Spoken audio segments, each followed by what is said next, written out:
va lire le passage de ce matin et prendre le temps aussi ensuite de ça de prier pour ces situations-là. Donc ce matin, on continue notre série dans l'Évangile selon Luc. Une belle série que j'apprécie beaucoup. Le Seigneur nous fait grandir. On partage souvent, Pierre et moi, au téléphone. Puis on est bénis. On est bénis de pouvoir étudier la parole de Dieu puis étudier l'Évangile de Luc. Et ce matin, on continue cette série dans l'Évangile de Luc on est rendu au chapitre 9 et on va lire ce matin à partir du verset 51 jusqu'à 62. Donc Luc 9, 51. La parole de Dieu dit ceci. Lorsque le temps où il devait être enlevé du monde approcha, Jésus prit la résolution de se rendre à Jérusalem. Il envoya devant lui des messagers qui se mirent en route et entrèrent dans un bourg des Samaritains pour lui préparer un logement. Mais on ne le reçut pas, parce qu'il se dirigeait sur Jérusalem.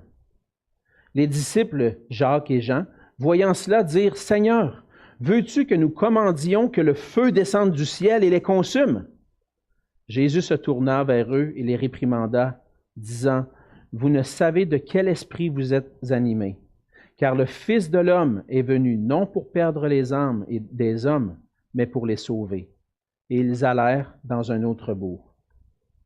Pendant qu'ils étaient en chemin, un homme lui dit, « Seigneur, je te suivrai partout où tu iras. » Jésus lui répondit, « Les renards ont des tanières et les oiseaux du ciel ont des nids, mais le Fils de l'homme n'a pas un lieu où il puisse reposer sa tête. » Il dit à un autre, « Suis-moi. » Il répondit, « Seigneur, permets-moi d'aller d'abord ensevelir mon Père. » Mais Jésus lui dit, « Laisse les morts ensevelir leurs morts, et toi, va annoncer le royaume de Dieu. » Un autre dit, « Je te suivrai, Seigneur, mais permets-moi d'aller d'abord prendre congé de ceux de ma maison. » Jésus lui répondit, « Quiconque met la main à la charrue et regarde en arrière n'est pas propre au royaume de Dieu. » On va se courber dans un mot de prière. Oui, Seigneur notre Dieu, on veut te remercier pour ce privilège qu'on a de pouvoir être réunis ensemble ce matin.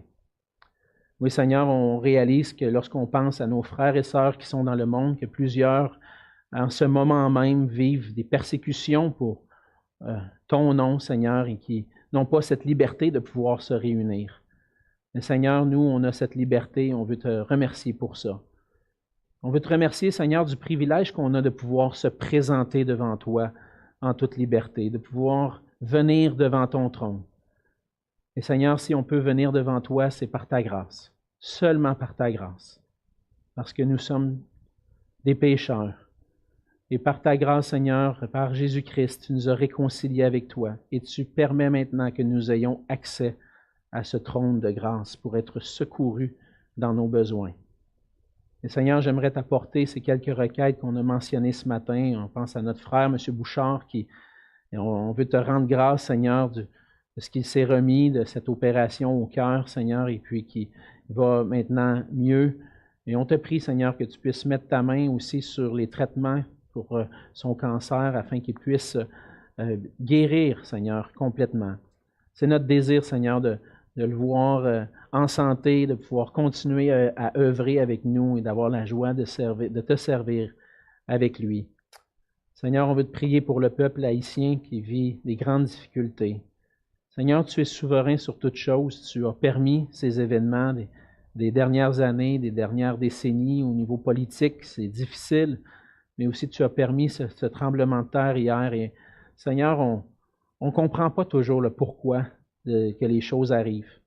Mais on sait, Seigneur, qu'en tant que tes enfants, on peut trouver notre refuge auprès de toi quand les choses semblent instables autour de nous. Et je te prie, Seigneur, qu'à travers ce moment d'instabilité que tu permets, que tu puisses venir consoler des cœurs, Seigneur, mais aussi accorder la paix à ce peuple et apporter ta lumière, afin que ce peuple puisse réellement, Seigneur, se confier en toi et se tourner vers toi, et que ceux qui ne te connaissent pas puissent te connaître, Seigneur.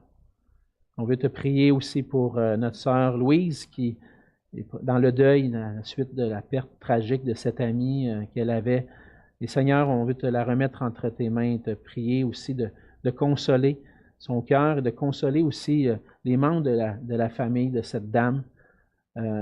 Permets, Seigneur, que ça puisse être encore une fois une occasion où on puisse briller pour toi à travers cela. Seigneur, on te remet entièrement nos vies, nos cœurs entre tes mains.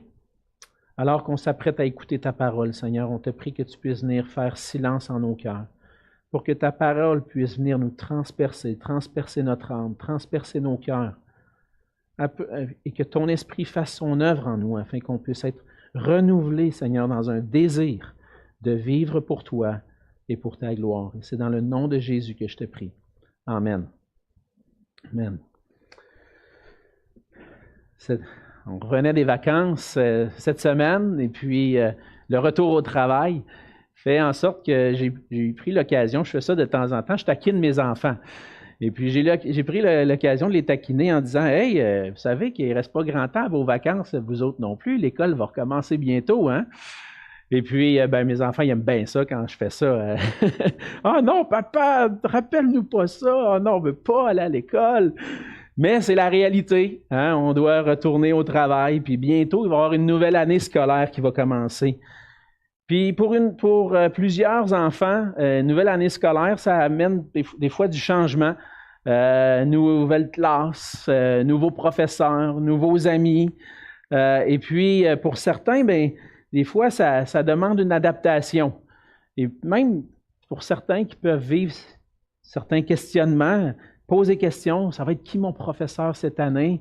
Là, nous, des fois, on a accès, on peut aller voir un peu d'avance sur le portail qui va être professeur. Là, on ne le sait pas encore. Mais les enfants me demandent, ça va être qui mon prof? Je veux savoir, ça va être qui?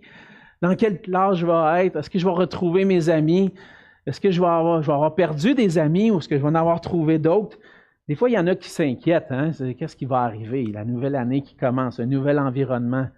Mais une des choses que je pense qui peut préoccuper certains des enfants, c'est est-ce que je vais être rejet cette année? Est-ce que je vais réussir à me faire des amis ou est-ce que je vais être rejet? Je vais être tout seul? Je ne veux pas être tout seul. Je veux m'amuser quand je vais à l'école.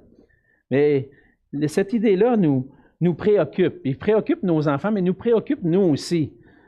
Comme adultes, la question de l'acceptation. Est-ce que les gens autour de moi m'acceptent? En général, on n'aime pas ça être rejeté. On aime ça être aimé. J'étais parti pendant 3 semaines, puis je me demandais, est-ce que l'Église de Saint-Hubert s'ennuie de moi comme moi, je m'ennuie d'eux? Est-ce que quand je vais revenir, ça va être la même chose qu'avant? Puis, par la grâce de Dieu, ça semble être bon. Ça semble être bien parti. Ça va jusqu'à maintenant. C'est bon.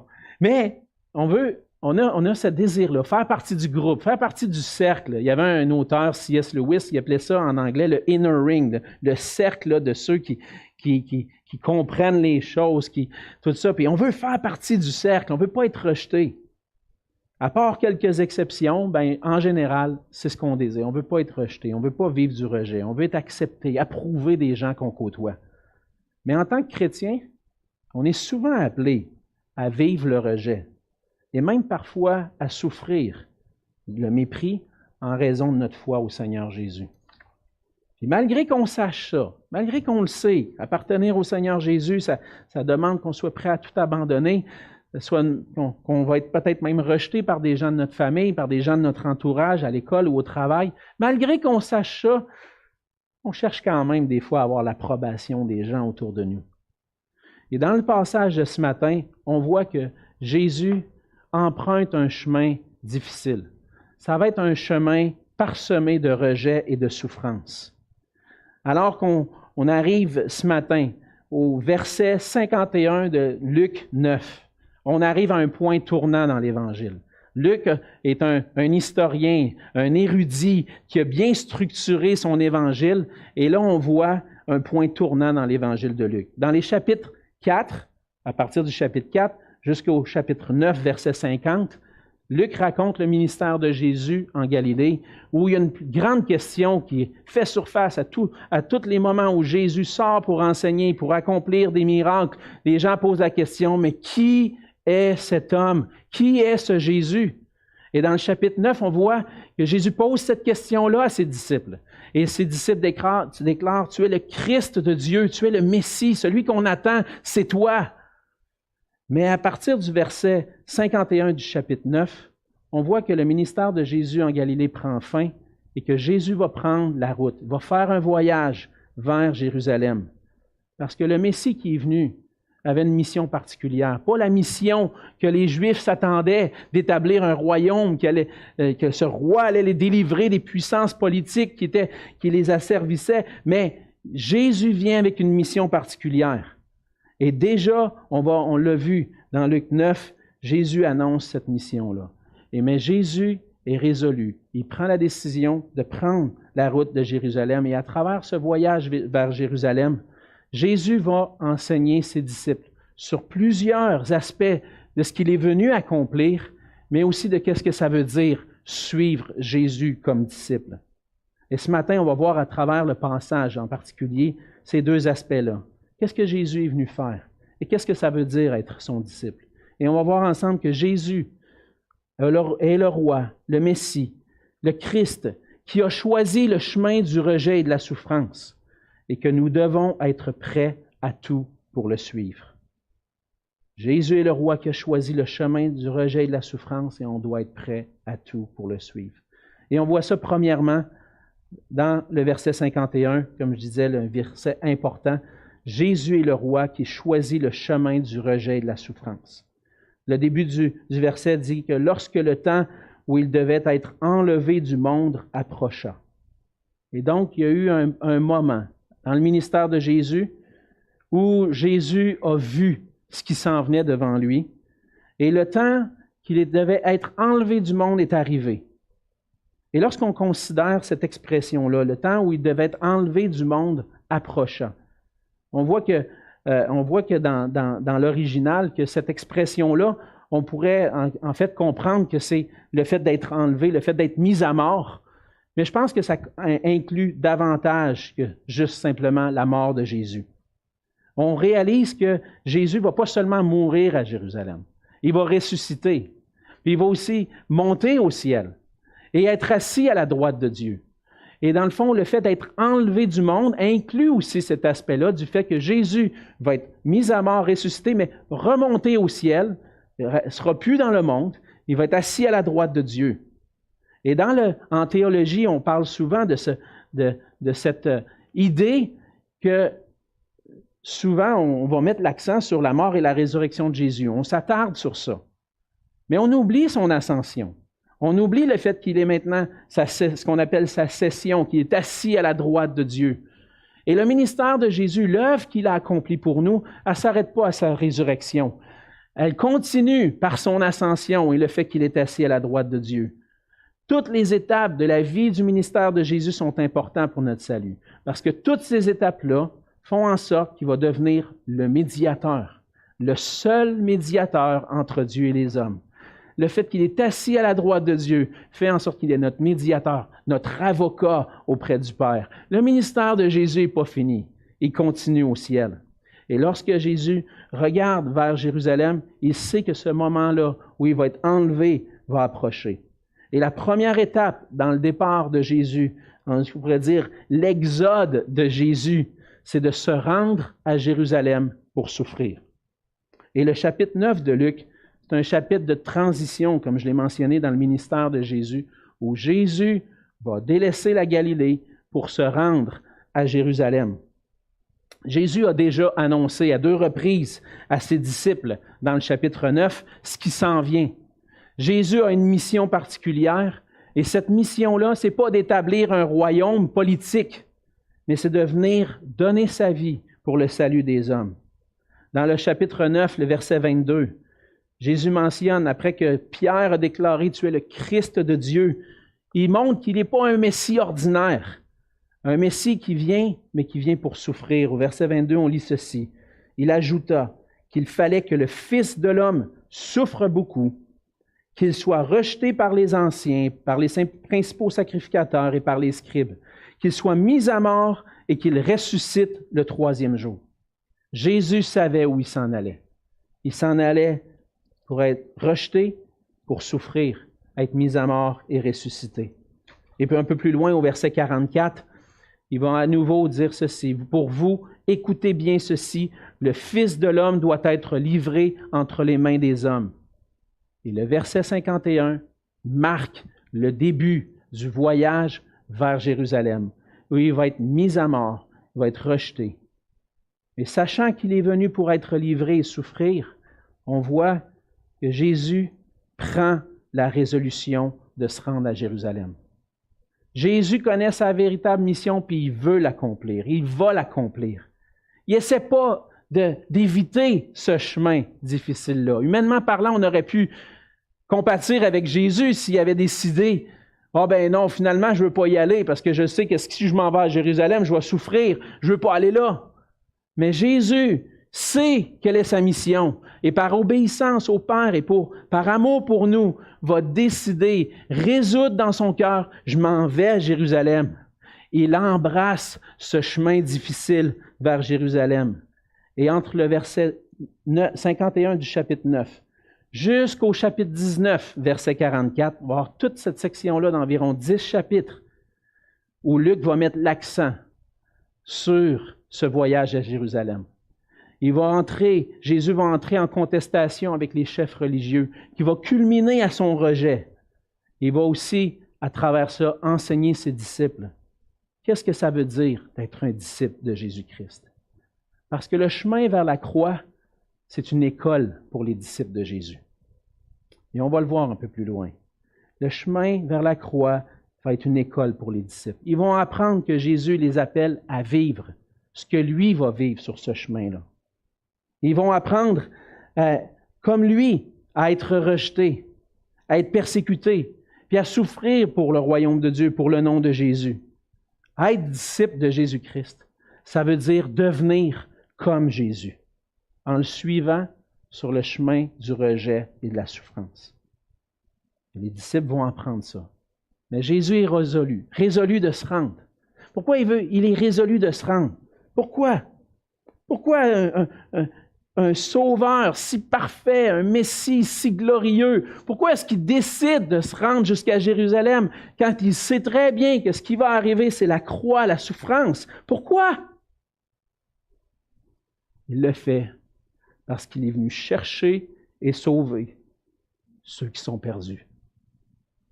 Jésus s'en va à la croix par obéissance au Père, parce que le Père a envoyé le Fils dans le monde pour que le monde soit sauvé par le Fils de Dieu, par Jésus-Christ.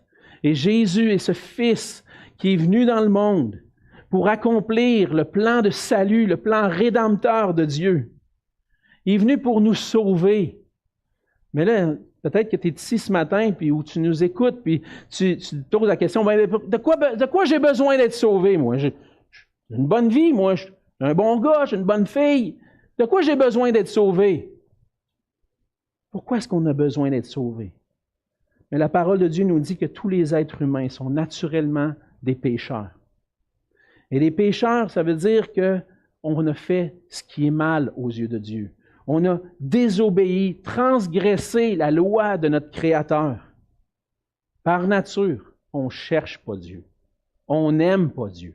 On veut mettre Dieu dehors de notre vie. Je n'ai pas besoin de quelqu'un qui me gère, moi. Je suis capable de vivre ma vie comme bon me semble. Je n'ai pas besoin de lui. Et ce rejet-là, de ne pas chercher Dieu, de ne pas chercher à accomplir la volonté de Dieu, mais de faire ce qui est contraire à la volonté de Dieu, c'est ça le péché. Et on n'a pas besoin de regarder bien longtemps à nos vies pour réaliser que par nature, c'était ça notre tendance. Même si aujourd'hui on est chrétien et qu'on a ce désir, le Seigneur nous a changés. Par nature, on ne veut pas faire la volonté de Dieu. Puis peut-être que tu es dans cette situation-là, toi, ce matin. Moi, je ne veux pas faire ce que Dieu me demande. Je veux vivre ma vie comme bon me semble. Et c'est ça le péché. Le péché, c'est de faire contraire à la volonté de Dieu. Mais un jour, on va avoir à faire face à ce Dieu-là, à ce Dieu juste et saint, qui est un juste juge, mais qui est saint et parfait, et qui ne peut pas accepter le péché dans sa présence. Et devant Dieu, on est coupable. Tous ont péché et sont privés de la gloire de Dieu. On est tous coupables devant Dieu. Et on est condamnés à être séparés de lui pour l'éternité. Ça, c'est la réalité de l'être humain par nature. Mais par la grâce de Dieu, Dieu a envoyé son Fils pour nous sauver de cet état de pécheur. Puis Jésus est venu dans le monde pour accomplir notre salut, par sa mort, sa résurrection, son ascension, sa session. Et la bonne nouvelle de Jésus-Christ, la bonne nouvelle de l'Évangile, c'est que Jésus est venu dans le monde pour nous sauver. On était perdus, puis il est venu pour nous sauver. Il est venu pour connaître le rejet, la souffrance, à travers lequel Jésus a accompli notre salut. Il est allé jusqu'à la croix pour s'offrir lui-même en sacrifice pour nos péchés. C'est lui qui a porté sur lui nos péchés en son corps sur le bois. Il a subi pour nous la condamnation qu'on méritait. Il a pris la punition sur lui pour que maintenant, par la foi en lui, en plaçant ma confiance dans ce qu'il a accompli, je puisse recevoir le pardon de mes péchés, la vie éternelle et l'accès à la gloire de Dieu. Jésus, c'est ce roi, résolu de se rendre à Jérusalem, qui accepte d'emprunter ce rejet, la souffrance, pour accomplir tout ce qui était nécessaire pour que je sois sauvé. Et c'est ce que le verset 51 nous mentionne. Et à partir de ce point-là, dans l'Évangile de Luc, on va voir le chemin de Jésus vers Jérusalem, qui vient accomplir notre salut. Dans la deuxième, le passage continue et on voit que Jésus va entreprendre ce voyage avec un désir d'aller vers la Samarie, dans les versets 52 à 56. Et à travers ça, on va voir que Jésus est venu pour sauver tous ceux qui sont perdus. On a vu dans le début de l'Évangile de Luc que Jésus est né dans le peuple juif, dans le peuple d'Israël, chez les Juifs, au milieu d'une religion, d'une culture qui cherchait à honorer Dieu en suivant la loi. Et Israël avait, en quelque sorte, été un peuple, en fait, le peuple que Dieu s'était choisi pour qu'il puisse marcher avec Dieu. Mais le peuple d'Israël s'était détourné. Dieu avait promis dans l'Ancien Testament d'envoyer un sauveur à Israël. Et Jésus est ce sauveur-là.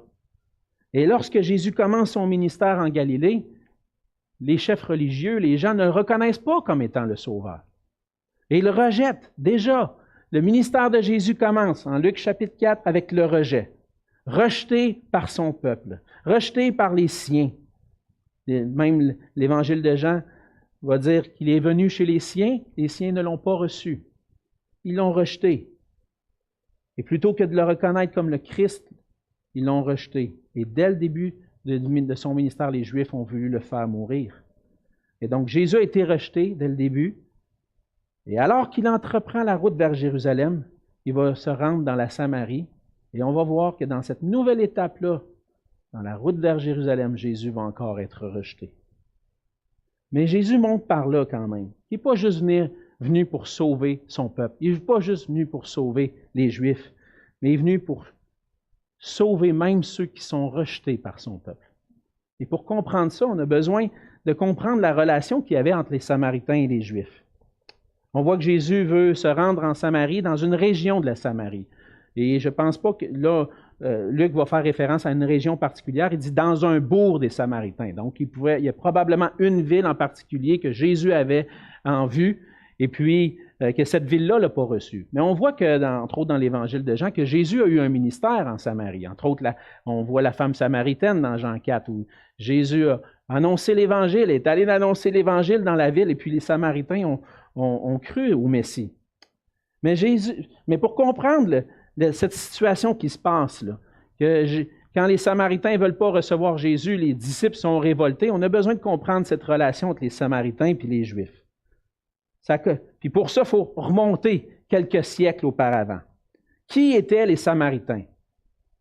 Les Samaritains, c'était, entre autres, un peuple qui était issu du peuple d'Israël, mais qui faisait partie de ceux qui habitaient dans le nord. On voit dans l'Ancien Testament que le royaume d'Israël, qui était uni sous le roi Saül, David et Salomon, a par la suite été divisé.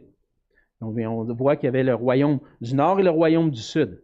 Et ceux qui étaient au nord, à un certain moment donné, vers l'an 700 avant Jésus, ils ont été conquis par les Assyriens, amenés en déportation en Assyrie, et puis, à travers cet événement-là, il y a eu des mélanges. Les Juifs d'Israël au nord se sont mélangés aux Assyriens, ils ont eu des enfants, et puis, à travers ça, la race s'est mélangée un peu.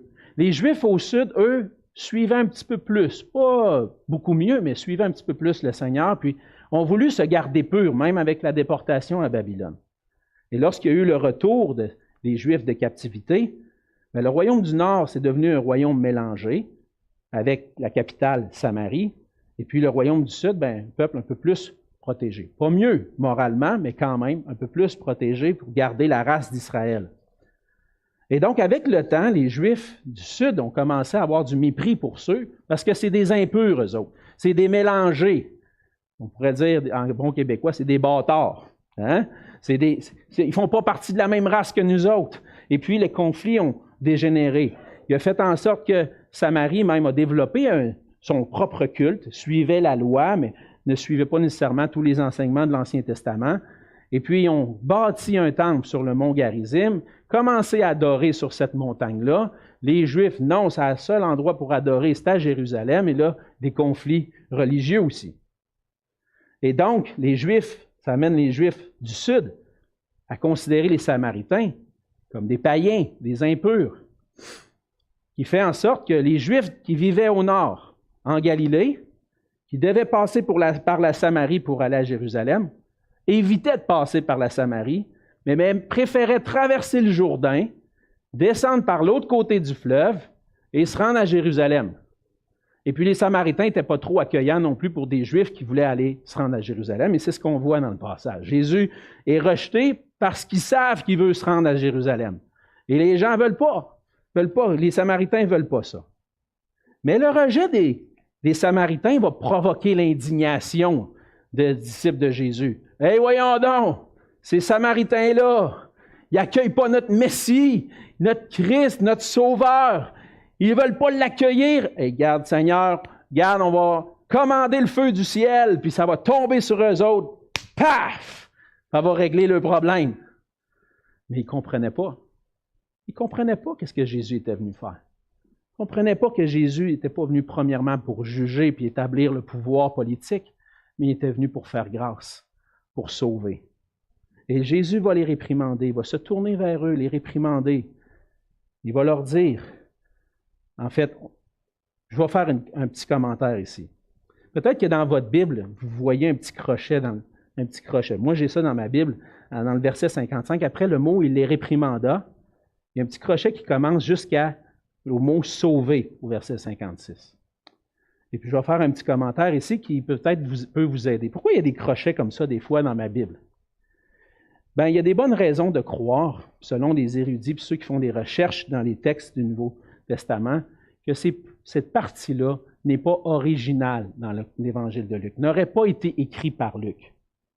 Et donc, à travers le temps, peut-être des scribes ont voulu donner une explication de pourquoi Jésus a réprimandé les disciples.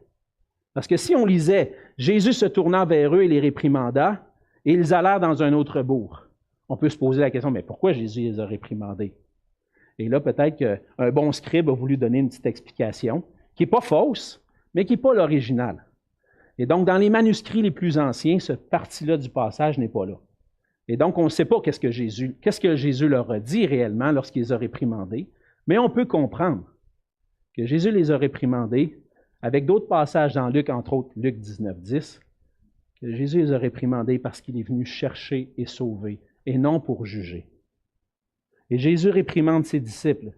Jésus est venu pour chercher et sauver ce qui était perdu. Et même la fin de l'Évangile de Luc nous apprend que Jésus n'est pas venu juste comme un sauveur pour sauver Israël ou sauver les Juifs, mais il est venu pour sauver des gens de toutes les nations. Jésus est le sauveur du monde. Dans Luc 24, versets 46 à 47, Jésus explique à ses disciples, il leur dit, « Ainsi il est écrit que le Christ souffrirait, qu'il ressusciterait des morts le 3e jour, et que la repentance et le pardon des péchés seraient prêchés en son nom à toutes les nations, à commencer par Jérusalem. » Donc le ministère de Jésus, le salut que Jésus vient accomplir, n'est pas un salut juste pour les Juifs, mais pour toutes les nations. Et à commencer par Jérusalem, et puis après ça, ça va se répandre. Et Luc va le mentionner, entre autres aussi, dans Acte 1, verset 8, lorsque Jésus dit à ses disciples, « Vous recevrez une puissance, le Saint-Esprit survenant sur vous, et vous serez mes témoins à Jérusalem, dans toute la Judée, dans la Samarie et jusqu'aux extrémités de la terre. » J'aime le fait que Luc a inclus la Samarie ici. Ça montre que Jésus est venu pour réconcilier, pas pour juger, mais qui annonce le salut, pour que les hommes et les femmes de toutes les nations puissent être réconciliés avec lui.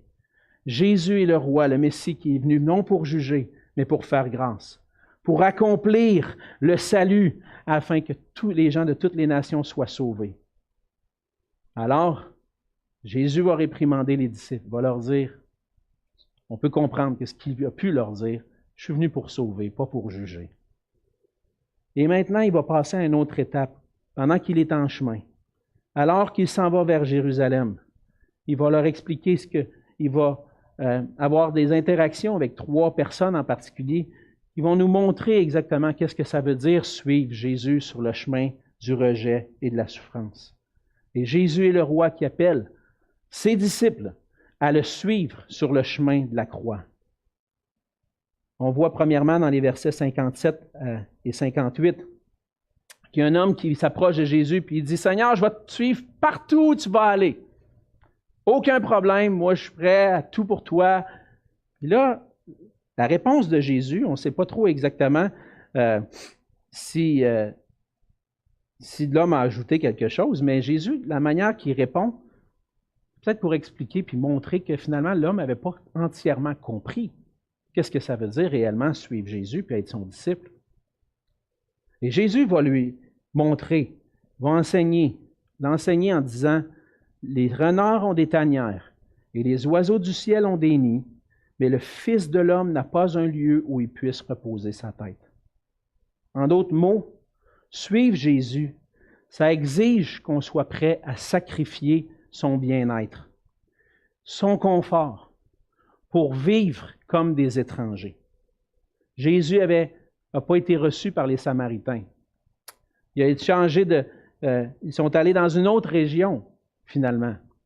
Et puis, peut-être qu'il n'y a pas eu, à travers le chemin vers Jérusalem, il a traversé des endroits où il n'y avait peut-être pas de place pour coucher, dormir. Suivre Jésus, c'est pas confortable. C'est un chemin difficile. C'est un chemin vers la souffrance, vers le rejet. Et on est appelé à vivre comme lui. Mais notre tendance, parfois, c'est de vouloir être un disciple de Jésus tout en cherchant de profiter de la vie. Hein? Ah, j'ai toute la vie devant moi. J'ai 20 ans, 30 ans. J'ai toute la vie devant moi. Je vais en profiter. Je vais profiter de la vie. Et on oublie des fois notre objectif principal de qu'est-ce que c'est réellement suivre Jésus. Ça se peut que le Seigneur permette qu'on puisse être rejeté, qu'on puisse souffrir, qu'on puisse être persécuté, méprisé pour le nom de Christ. Est-ce qu'on est prêt à ça?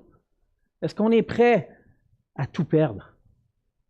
Est-ce qu'on est prêt à abandonner nos richesses, sacrifier notre richesse, le confort pour vivre comme des étrangers? Ça se peut que le Seigneur nous bénisse avec des bénédictions matérielles. Puis ça va arriver. Ce n'est pas tout le monde qui sont autant bénis que d'autres. Puis c'est correct comme ça, c'est le Seigneur qui fait ce qu'il veut. Mais ça se peut que le Seigneur nous bénisse avec des richesses matérielles. Mais le but, avec tout ce qu'on possède, c'est qu'on puisse servir. Ça puisse servir à l'œuvre du Seigneur, tout ce que je possède. Ma maison, mon auto, mon argent, mon temps, tout appartient au Seigneur maintenant. Et si le Seigneur permet que j'aie des bénédictions, que ça puisse servir à sa gloire, mais que ce ne soit pas mon but de poursuivre ça, puis que je sois prêt à tout abandonner pour lui. C'est ça que le Seigneur enseigne ici.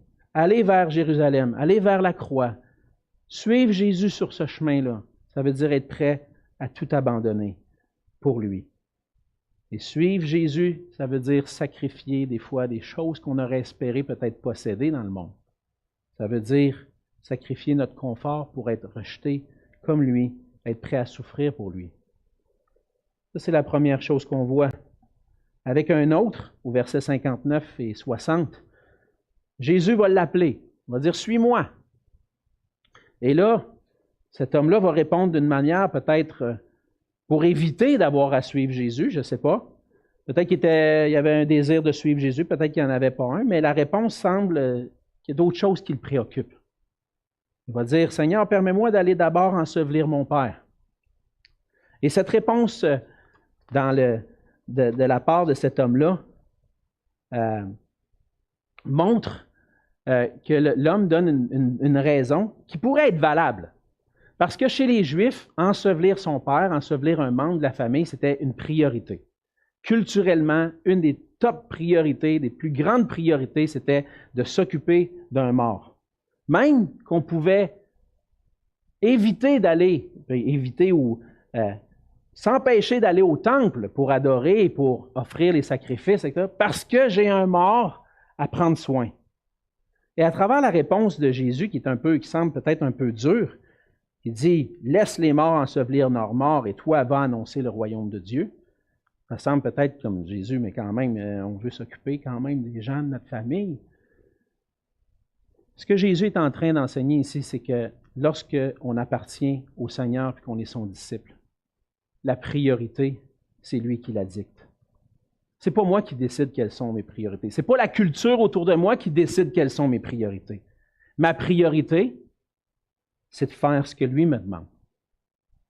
Et lorsque Jésus va lui dire « Laisse les morts ensevelir leurs morts », on parle ici des morts spirituels, de ceux qui ne sont pas des disciples de Christ, de ceux qui n'appartiennent pas au Seigneur.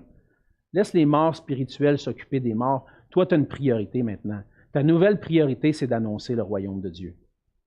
Et en tant que disciple de Christ, c'est ça notre appel à nous aussi.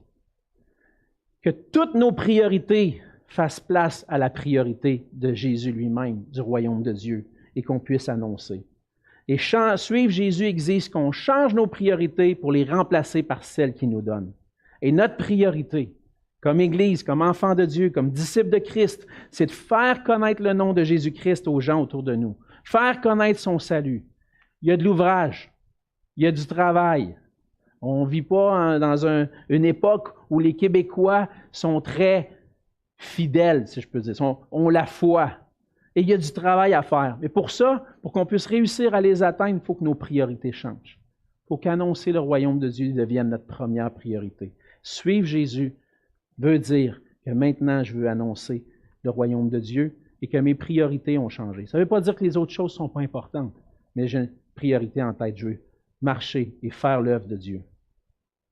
Troisièmement, on arrive au point où Jésus va rencontrer un autre homme qui va dire « Seigneur, moi là, t'appelles d'autres à te suivre. Moi, je suis prêt. Moi, je suis prêt à te suivre. Je vais te suivre. Mais permets-moi d'abord d'aller prendre congé de ceux de ma maison. Je suis prêt à te suivre, mais j'ai d'autres choses à faire avant.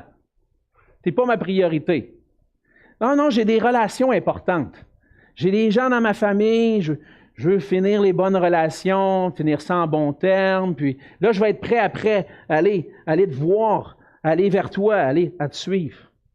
Et à travers la réponse que Jésus donne, il dit « Quiconque met la main à la charrue et regarde en arrière n'est pas propre au royaume de Dieu. » Quelqu'un qui travaille dans l'agriculture, s'il regarde en arrière, le sillon va se faire tout croche. Il a besoin de regarder en avant. Des fois, je tombe à pelouse, puis je veux suivre la ligne droite pour faire ça comme ça parce que je vais passer mon temps à faire tout croche après. Et si je regarde en arrière, tu fais ça comme il faut, puis je continue, ça ne marche pas. Hein? La même chose pour suivre Jésus. Tantôt, on l'a chanté dans le chant « Christ seul me suffit ». On a dit une phrase. La croix devant moi, le monde derrière moi. Ça représente ce que Jésus enseigne ici. Ma vie ancienne, mes relations, ce que je possède, je dois être prêt à mettre ça de côté. Ma vie ancienne n'est plus pareille comme avant. Je dois me détacher complètement de mon ancienne vie et être prêt à regarder en avant, regarder à la croix, être prêt à suivre Jésus sur ce chemin-là. C'est un appel à regarder en avant et non en arrière. Et cet homme représente en quelque sorte ceux qui aiment suivre Jésus, mais peut-être que des fois, ils regrettent. Je regrette des fois d'être devenu chrétien. Parce que si je n'étais pas chrétien, Sur mon rapport d'impôt, je pourrais écrire quelque chose, enlever les montants, puis me donner plus d'argent dans mon retour d'impôt. Ou je pourrais, si je n'étais pas chrétien, peut-être que je pourrais sortir avec cette jeune fille-là à l'école ou ce beau jeune homme-là que j'aime. Mais là, je suis chrétien, je peux pas. Il me semble que ça serait peut-être mieux si je n'étais pas chrétien. Ou si je n'étais pas chrétien, peut-être que je ne serais pas obligé de donner une partie de mon argent au Seigneur. Quand j'arrive pour écrire mon chèque, là, oh, ouais, c'est quand même pas mal d'argent, ça. Ça vous arrive-tu des fois de dire, si je n'étais pas chrétien, là, rêver, penser qu'est-ce que ça serait. Puis trouver ça bien quand même, trouver ça beau. Mais on a besoin de se raisonner et de dire, hey, non, ça, c'est rien, ça. C'est le monde qui est derrière moi. Maintenant, je marche en avant. Le Seigneur m'appelle à être un vrai disciple. Le vrai disciple, c'est celui qui décide de choisir Jésus sur le chemin du rejet et de la souffrance. Ça va être difficile. Mais ce que le Seigneur nous promet comme récompense, par exemple, ça vaut bien plus que tout ce que le monde peut m'offrir. Et ce que je veux maintenant, c'est marcher avec le Seigneur Jésus. Être prêt à sacrifier mes richesses, mon confort dans ce monde, mettre le royaume de Dieu en priorité dans ma vie, puis me détacher complètement de ma vie ancienne. Seigneur, je suis prêt à tout pour toi. Es-tu prêt à tout? Parce que Jésus est le roi qui a choisi le chemin de vivre le rejet et la souffrance. Il nous appelle à être prêt à tout pour le suivre. Il a choisi ce chemin par obéissance au Père et par amour pour nous, pour qu'on puisse être sauvés. Il est le roi qui n'est pas venu apporter la condamnation, le jugement immédiatement, mais il est venu apporter la grâce, une grâce qu'on puisse se repentir, pour qu'on puisse manifester maintenant cette grâce autour de nous. Il est le roi qui nous appelle à le suivre maintenant sur le chemin de la croix. L'amour de Jésus envers nous. Il faut toujours revenir à l'Évangile. Quand on regarde et dit, je fais mon chèque puis je donne mon argent au Seigneur, ça m'est arrivé dans le passé. Je faisais, mais tu penses à tout ce que tu pourrais avoir avec ça. Mon ami, je pourrais avoir peut-être des vacances un peu mieux l'année prochaine, faire un petit voyage. Mais quand on arrête et qu'on dit, Seigneur, je veux que la croix me soit chère. C'est là que tout ça pâlit autour de nous. C'est là qu'on réalise. Et on a besoin de la grâce de Dieu pour nous faire réaliser l'amour qu'il nous a donné, l'amour dont il nous a aimés, pour qu'on puisse tout voir ça comme de la boue, comme dit Paul, puis faire dans notre cœur notre désir de connaître Christ et l'excellence de le connaître. J'ai besoin que ma motivation soit motivée, que je sois motivé par l'amour de Christ pour moi. Pour être capable de dire, Seigneur, demande-moi ce que tu veux. Je vais le faire. Dans l'histoire de l'Église, il y a eu plusieurs exemples de frères et sœurs qui étaient prêts à tout abandonner, qui ont accepté de suivre Jésus dans le chemin du rejet et de la souffrance. On pense au premier siècle de l'histoire de l'Église, avant que le christianisme devienne la religion de l'Empire romain, dans les années 300. Les premiers siècles ont été difficiles pour les chrétiens. Plusieurs ont été persécutés, ils ont souffert, ils ont été mis à mort, martyrs pour le nom de Jésus-Christ. Des exemples d'hommes et de femmes prêts à tout abandonner et à dire « ma récompense est au ciel ». Même un des pères de l'Église, un jour, qui était sur le bûcher, on a voulu allumer le bûcher, puis l'empereur dit « je vais l'allumer, mais allume-les ton petit feu, parce que ça va m'éviter de passer l'éternité en enfer. » De voir la grâce de Dieu comme ayant un prix incomparable à tout ce que le monde peut nous offrir. Un exemple de ça, c'est John Wesley, un grand évangélique qui a exercé son ministère pendant les temps des réveils au 18e siècle. Un jour, a fait une prière d'engagement, une alliance avec le Seigneur. Sa prière a dit ceci: « Désormais, je ne m'appartiens plus. Conduis-moi dans ce que tu veux, avec qui tu veux. Conduis-moi à agir, conduis-moi à souffrir. Permets que je sois à l'œuvre pour toi, ou même mis de côté pour toi. Élevé pour toi, ou humilié pour toi. Permets que je sois rempli ou que je sois vide. Permets que je possède tout ou que je n'ai rien du tout.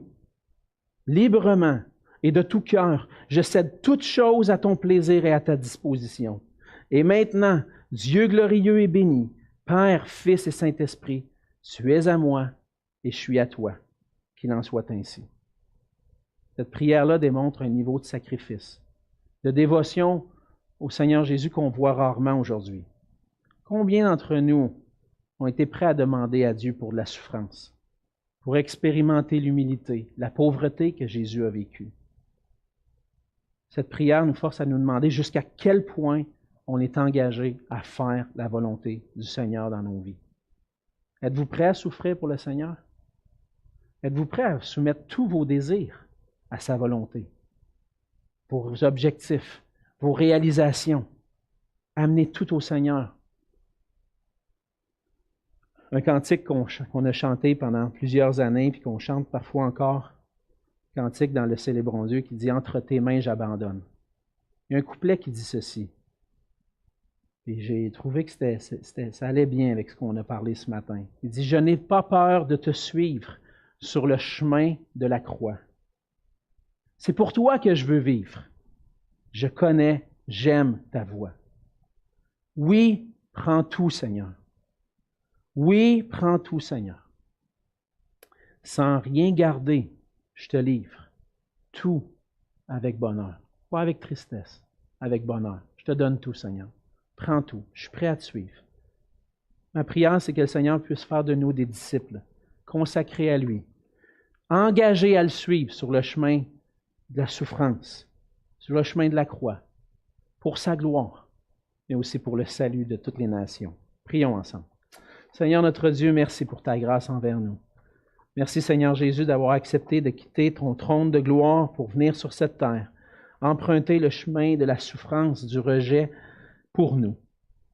Seigneur, on l'a vu ce matin, tu étais résolu de te rendre à Jérusalem parce que tu étais résolu de faire la volonté de ton Père, résolu de venir nous sauver par amour pour nous. Et Seigneur, quelle serait notre réponse? Qu'est-ce que tu nous demandes maintenant? Sinon qu'on puisse t'offrir toute notre vie. Accepter par la foi ce cadeau merveilleux de la grâce, du pardon, de la vie éternelle et s'engager à te suivre. Seigneur, permets que nous puissions être prêts à tout pour toi. Que ce soit dans la richesse ou dans la pauvreté, dans la maladie ou la santé, dans n'importe quoi, Seigneur. L'humilité ou la gloire, Seigneur, permet que tout ce qu'on possède t'appartienne, que notre priorité soit toi seul et qu'on puisse marcher pour toi et pour ta gloire. Seigneur, tu es notre espoir et c'est seulement par toi que ça, on peut le faire. Aide-nous, Seigneur, aide-moi à vivre pour toi. Aide-moi à être prêt à tout abandonner pour toi, à tout laisser derrière moi pour regarder vers toi. Seigneur, merci pour ta grâce, merci pour ton amour et que ton nom soit béni et glorifié dans chacune de nos vies. Et c'est en Jésus qu'on te prie. Amen.